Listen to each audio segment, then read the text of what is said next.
Hai, Assalamualaikum dan selamat tengah hari. Bertemu lagi kita dalam segmen Tanya Peguam Aida. Okay, pada minggu ni kita akan share dengan anda mengenai topik civil dan hari ini kita akan spesifikkan iaitu mengenai locus standi.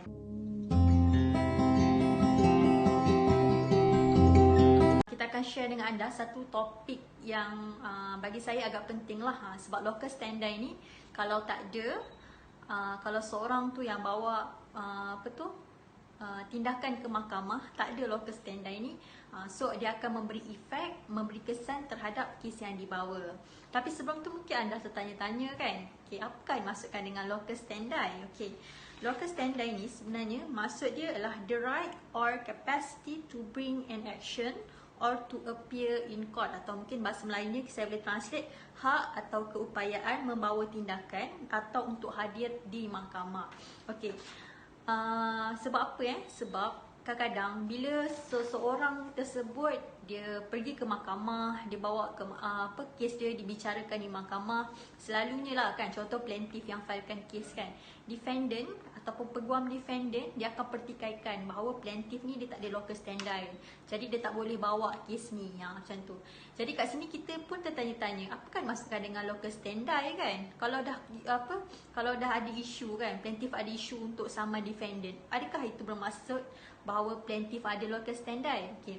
So hari ni saya bawakan anda dengan satu kes iaitu yang telah diputuskan di Federal Court di Malaysia, Mahkamah Persekutuan. Nama kes ni iaitu Al-Rashidi bin Kasim dan others lawan Rosman bin Roslan. Okay. Macam sebelum ni saya pernah explain bahawa mahkamah yang tertinggi di Malaysia ialah Mahkamah Persekutuan. Contoh kalau kes tersebut bermula di Mahkamah Tinggi, maka apabila dirayu, dia akan pergi ke Mahkamah Rayuan dan Mahkamah Persekutuan. Okay. Jadi kes ni adalah diputuskan di Mahkamah Persekutuan. Dalam kes civil, jika suatu suatu keputusan tersebut diputuskan di mahkamah paling tinggi, Mahkamah Rayuan atau Mahkamah Persekutuan, maka keputusan kes di mahkamah tertinggi tersebut akan mengikat keputusan-keputusan hakim seterusnya yang ke bawah lah. Maksudnya contoh kalau hakim dah putuskan perkara A, jadi hakim-hakim lain contoh di Mahkamah Tinggi ke, Mahkamah Rayuan ke, dia kena follow apa yang hakim Mahkamah Persekutuan putuskan lah. Sebab kita panggil dia macam mengikat lah, keputusan dia mengikat hakim-hakim atau mahkamah-mahkamah di bawahnya. So dalam kes Rashidi ni apa yang berlaku? Okay? Kes Rashidi ni adalah melibatkan Rashidi ni seorang cucu kepada Haji Abu Bakar. So apa yang berlaku apabila Abu Bakar ni memiliki tanah, tapi dalam tanah tu dia hanya memiliki setengah bahagian daripada tanah tu lah. Contoh dia ada tanah pusaka kan, datuk dia ni memiliki setengah bahagian saja. So apa yang berlaku apabila datuk ni dah lama meninggal, tapi tiba-tiba cucu dia dapat tahu bahawa tanah datuk dia ni dah diberikan kepada orang lain tanpa pengetahuan dia, di mana Rashidi ni tak puas hati lah, sebab dia kata dia ni adalah beneficiary. Beneficiary ni maksudnya waris yang berhak terhadap tanah yang ditinggalkan oleh atuknya tu. Okay. So apa yang berlaku, dia pun sama defendant, sebab defendant kata yang dia dah dapat tanah tu, setengah bahagian atuk dia tu, tanah atuk dia tu dia dah dapat. Sebabnya atuk Rashidi ni pernah bagi dia PA. PA kat sini adalah power of attorney, iaitu surat kuasa wakil. Kalau anda pernah dengar, contoh kalau anda pernah dengar kes-kes berkenaan ataupun transaksi hartanah, contoh tanah tu masih lagi ada satu nama. Okay. Contohlah nama saya, nama Aida, tapi saya nak suruh orang lain untuk uruskan tanah saya. So saya lantik mungkin orang B, nama dia Azizah, untuk lantik saya punya sebagai kuasa wakil lah. Okay. So fungsi Azizah ni adalah dia boleh menggunakan berdasarkan apa isi kandungan dokumen surat kuasa wakil tu, dia boleh mungkin menjalankan perniagaan atas tu, ataupun mungkin dia boleh sewakan, dia boleh collect duit sewaan dan sebagainya. Dan ada sesetengah kes seorang yang mempunyai surat kuasa wakil ni boleh menjual bagi pihak.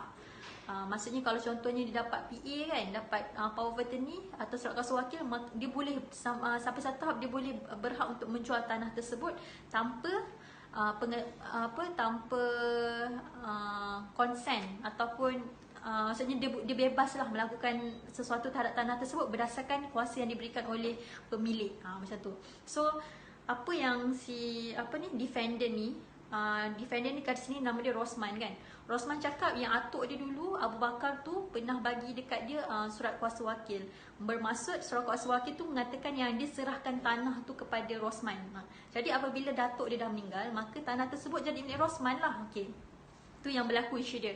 Tapi yang tak puas hati cucu dia, nama dia Rashidi. Rashidi ni cakap, dia kata tak, datuk dia tak pernah buat surat kuasa wakil. Sebab apa? Sebab bila dia check balik surat kuasa wakil yang dibuat, yang dikatakan atuk dia bagi dekat dia tu tahun 1986.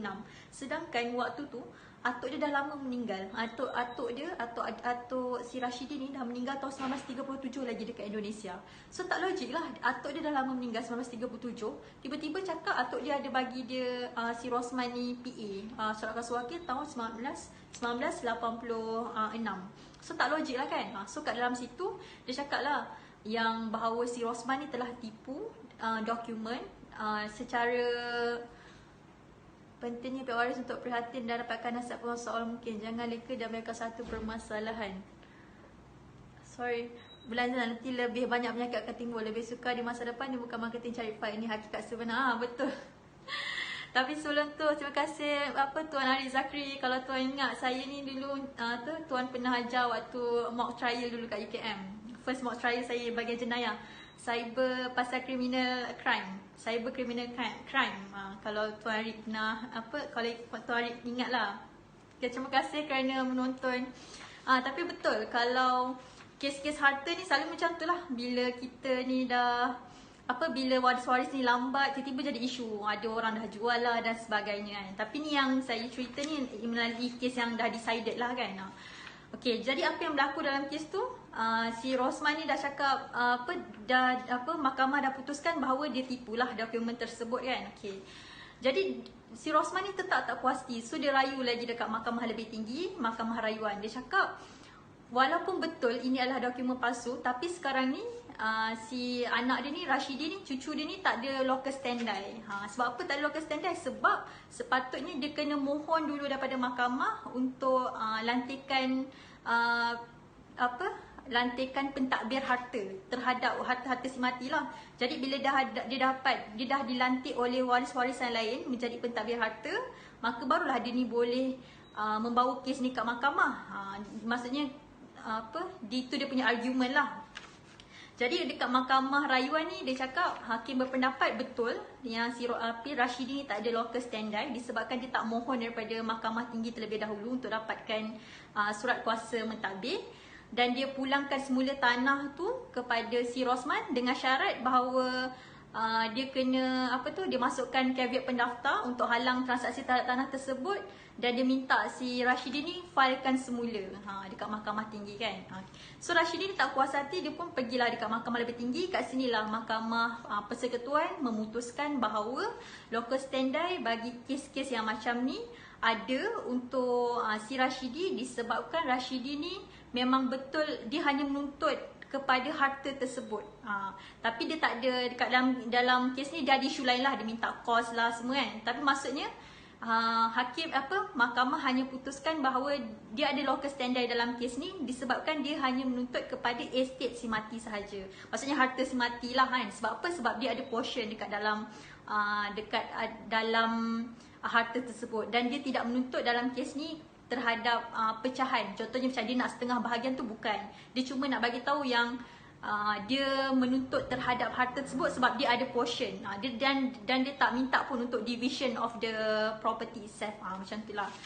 Property of the estate. Macam tu.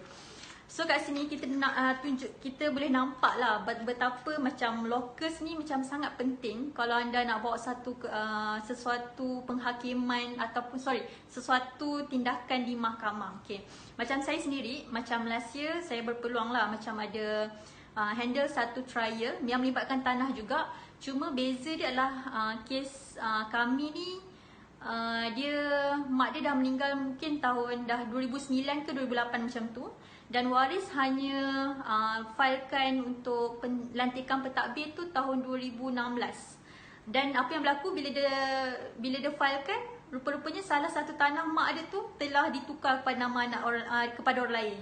Dan bila buat carian, tiba-tiba dia kata yang tanah tu sebenarnya orang yang dah tukar nama tu dah mengaku itu adalah anak dia. Dia adalah anak kepada si mati ni, ibu dia, dan dia adalah seorang satu-satunya waris tunggal yang ada. Maka sebab itulah dia dapat lantikan pentadbir harta, dan dia dapat distribution order, and then dia dapat pindah milik lah tanah tersebut, dan dia dah jual dah pun tanah tu. Jadi kes ni macam sangat complicated lah. Sebab apa? Sebab pertama, kes ni dah lama. Macam mak dia dah lama meninggal, so dah lama meninggal, lepas tu baru buat lantikan pentadbir harta, tiba-tiba tak boleh nak proceed sebabkan salah satu harta tu tengah dalam nama orang lain. Macam tu yang pertama.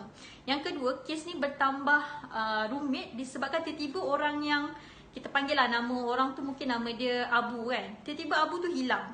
Tapi yang kita saman tu adalah, kita bukan saja, kita memang saman Abu, tiba-tiba ada pihak ketiga mencelah masuk kan. Tu nanti insyaAllah esok kita akan masuk untuk notis pihak ketiga, apa prosedur dia. Jadi kat sini kita nampak lah macam proses tu panjang. Dan salah satu benda yang kami lalui lah kan, defense daripada pihak defendant adalah mengatakan kami tak ada local standby. Macam tu lah. So tapi dalam, Alhamdulillah lah, kami manage untuk dapatkan, untuk tunjukkan, disebabkan memang kami dah buat pada awal. Kami dah memang minta probate kan, tapi tak lepas disebabkan ada ada isu ni, and then kita dah buat next process, and then later baru kita filekan saman. Maka mahkamah berpendapat yang memang kita adalah tak ada isu pun pasal local standby ni. Okey, baiklah, itu saja. Terima kasih kerana menonton. Sebelum tu saya sebenarnya terkejut sebenarnya, Encik Tuan Arik Zakri, terima kasih kerana menonton tuan. Okey, baiklah, mungkin saya sebenarnya kalau macam ada macam in future lah kan, seringinlah belajar daripada Tuan Arik sendiri kan. Sebab Tuan Arik memang dah senior dekat dalam bidang guaman ni kan, lagi litigation, criminal semua. So saya harapkan semoga perkongsian saya ni bermanfaat untuk anda. Dan kalau ada apa-apa, anda mungkin boleh tanya, komen ke, ataupun mungkin boleh ask untuk join group Tanya Peguam Aida. Untuk kita ni, insyaAllah next week kita akan kongsikan anda mengenai topik conveyancing pula. Dan insyaAllah saya akan jemput kawan saya yang bagi peguam, tapi yang lebih kepada yang mengendalikan bahagian conveyancing untuk berkongsi dengan anda juga. Okey, baiklah, itu saja perkongsian saya pada hari ini. Sekian, terima kasih. Assalamualaikum.